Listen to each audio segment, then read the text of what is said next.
Hey guys, so this video I actually wanted to dedicate to a friend of mine that I had the honors of working with at the International Salon and Spa Expo out here in Los Angeles, which is one of the largest beauty expos that we have here on the West Coast.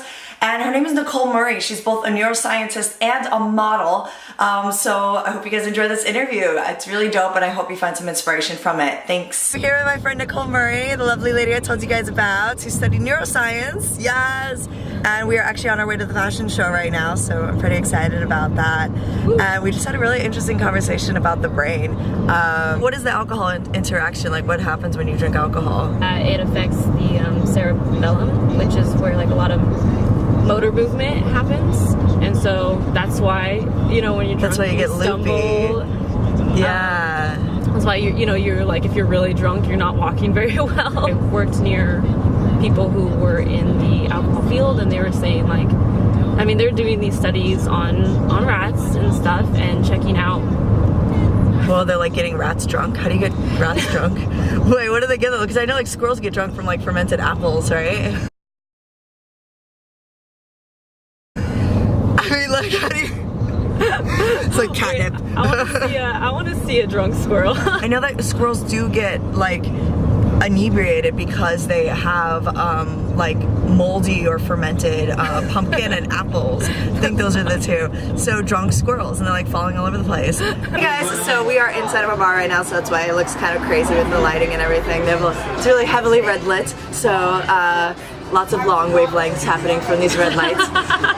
So I'm sitting here with my friend Nicole, who is a neuroscience researcher. So I thought it'd be really cool to kind of just talk a little bit about your story. We were talking earlier during the prep day. We just came from a fashion show. Margaritas and science, this is the way to do it. Seriously.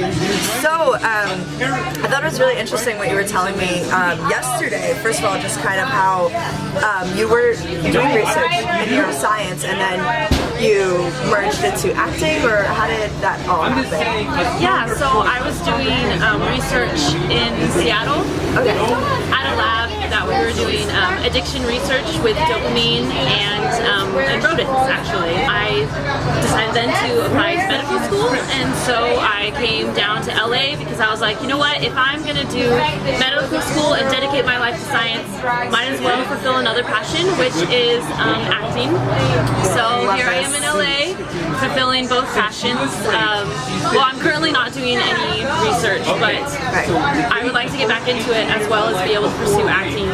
And it's really fun to be able to blend both of those worlds together. I find actually a lot of similarities in between both of them. Science helps me with breaking down scripts and characters, and then the people skills I gained from acting and like the empathy are really helpful as well in working with lab mates and just the general setting of collaboration that's often happens.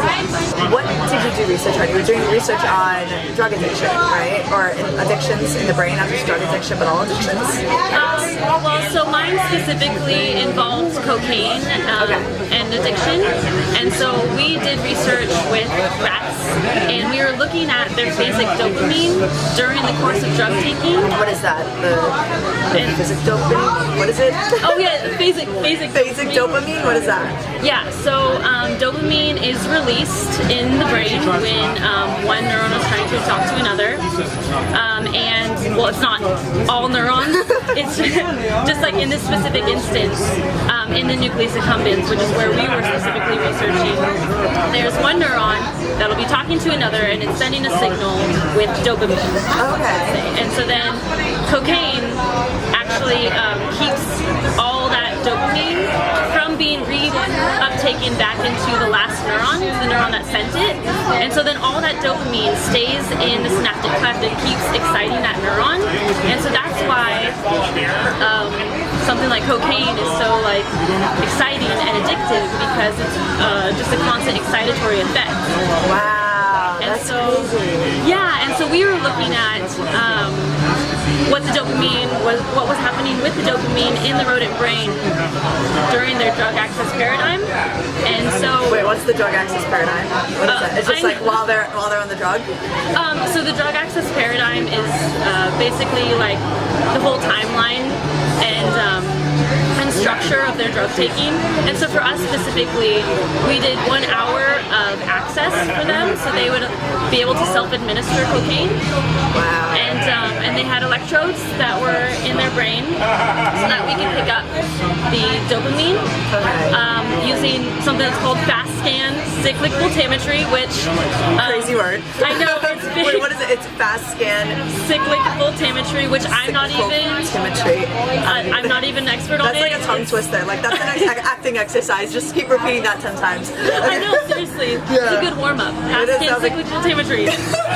I can't even say it once. Like I'm gonna like write that in like big letters across the screen and edit this. But yeah, so continue. And so I don't even fully know about that, so I'm not going to go into explanation. But basically, it's a way we measure the dopamine oxidation. Okay. And so then that we pick up with the electrode, and then we're able to see what's happening in the rat brain. Wow. With the dopamine as they're drug taking and as they're seeing these cues, because as I'm sure you guys know, drug addiction and relapse often happens because a person sees a cue that they associate with drug taking, or it doesn't have to be seen, it could be Wait, so and it triggers them to like the moment when they were like on the drug or something, and so then they go back to the drug. And so that's what often stems to relapse. Wow. And so we are really focusing on these cues and what it means for.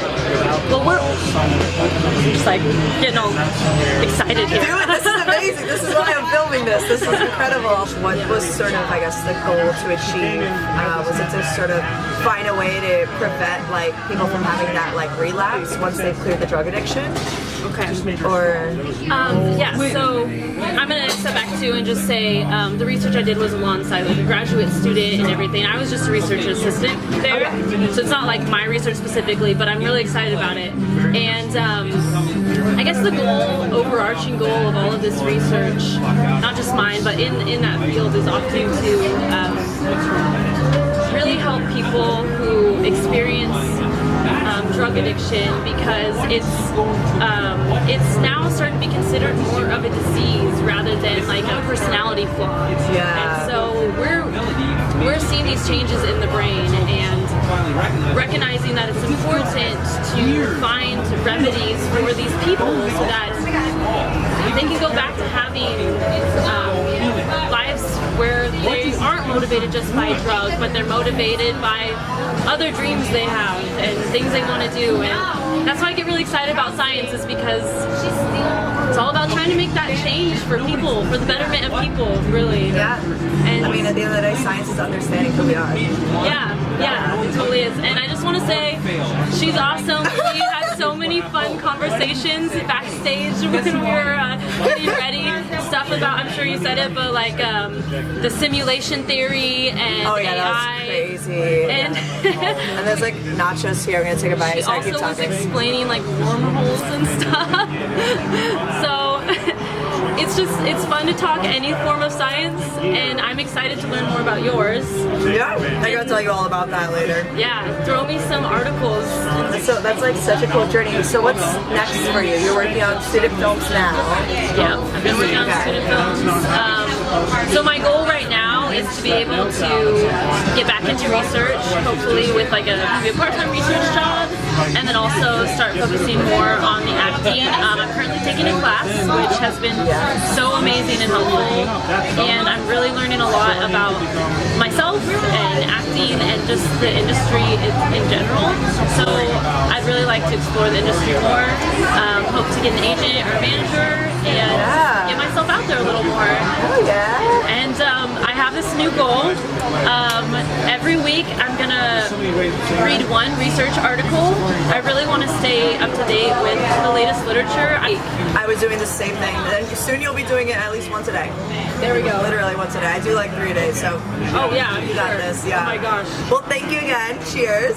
Thank you for talking. Really happy we met. This was so spontaneous. So, and to tell everyone here, is there anywhere that people can find you, like on social media, and be up to date on some of your videos that you're doing, or films? Yeah. So I'm on Instagram at Lil Jinja. So LIL_Ginger. I don't have much science on there, but you know, I'm gonna start trying to incorporate that more. Yeah. And good luck to those women and men out there Yes. who are pursuing science and anything else that they love. Yes. We got this. To science. Thanks so much for watching, guys. Feel free to leave a comment below and let me know what you want to talk about in the next video. And I hope you guys enjoyed this. Thanks again for watching. Bye! Bye.